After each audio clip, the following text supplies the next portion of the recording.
देखिए होता पता है क्या, जब आप खुद क्लियर नहीं है ना, जब आप क्लियर नहीं तो आप पकड़े जाते हैं। अब आपने एक खिलाड़ी को रखा हुआ भी है, आपको खुद नहीं उसके रोल का पता है, सवाल बंदा जो करके आता है वो तो तैयार होता है ना। अब आप खुद क्लियर नहीं है कि जी उसका 100 का स्ट्राइक रेट है, फिर वो आगे चल के खेलता है। अब कोई सवाल करे कि भाई उसकी तो बारी पिछले 7-8 ओवर पहले आ रही है, तो वो कितना जल्दी अपने आप को एक्सेलरेट कैसे करेगा जब वो सेट। या तो आप उसे ऊपर खिलाओ अगर आप अपनी बात को जस्टिफाई कर रहे हो, फिर अगर उसकी जगह नहीं है तो टीम में ना खिलाओ। तो वो होता ही कि आप खुद कंफ्यूज हैं। भाई उसने ना प्रॉपर एक ना क्रिकेटिंग बात की है।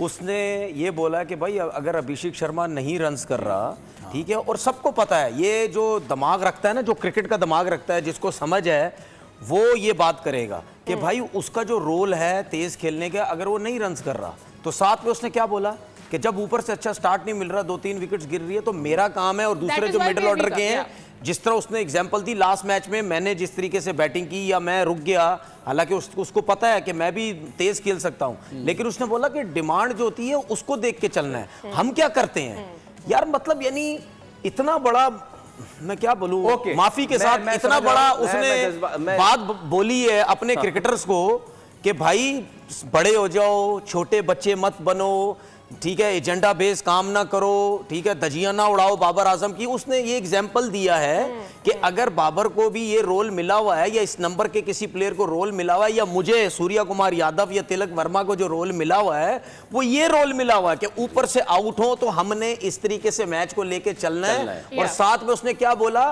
कि 7वें ओवर से लेकर 15वें ओवर तक हमारा काम है विकेट्स इन हैंड रखें और रन्स करें, उसके बाद जब विकेट्स होंगी तो आखिरी 5 ओवर में रन्स करेंगे। इसीलिए बोलता हूं ये क्रिकेटर्स ने क्रिकेट नहीं खेली, इन्होंने गुल्ली डंडा खेली है। उस पे मैं तनवीर भाई आगे आपसे ये भी आर्ग्यू कर सकूंगा कि इंडिया वाले मैच में when we were 36 for 3 तो बाबर के पास अपॉर्चुनिटी थी। खैर उस पर आगे बात करेंगे। हमारा अगला जो अब मैच आ रहा है वो आ रहा है इंग्लैंड से, और वो आ रहा है कैंडी पाले के लिए, one of the most beautiful cities in the world basically. बहुत ही खूबसूरत अपहिल कंट्री और बुलंदों वाला पहाड़ों वाला शहर है बेसिकली हमारा कंट्री।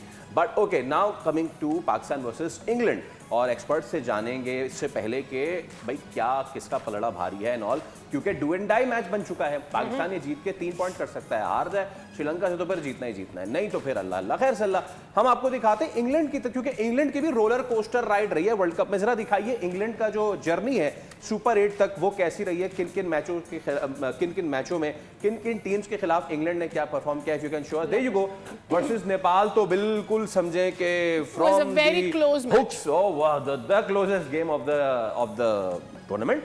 4 रन से वो जीता। फिर वेस्ट इंडीज ने अगले को हरा दिया, तो उस वक्त इंग्लैंड बहुत परेशान हो गई थी कि अब तो हम गए, लेकिन फिर उन्होंने स्कॉटलैंड और इटली दोनों को हरा दिया। सो इनका भी पाकिस्तान वाले हिसाब है कि एक तगड़ी टीम थी ग्रुप में, उससे हार गए, और बाकियों से एक पहला मैच जो था, मतलब कांटे की टीम है इस बार। पहला मैच हमने नीदरलैंड से टफ करके, इन्होंने नेपाल से टफ करके जीता, फिर हम इंडिया से हार गए, ये आगे जो है वेस्ट इंडीज से हार गए, फिर हमने अगली दोनों Pakistan still managed to have 3 games on the go comparatively, but हमारे पास टीम्स भी छोटी थी, because West Indies has been unbeaten. अच्छा, अब मेरे ख्याल में कल का जो मैच होगा ना फैसल इंग्लैंड के against, that's England versus Sri Lanka, वो डिसाइडेड होगा कि how is England gonna be doing further आगे चल के जो बाकी उनके मैचेस हैं।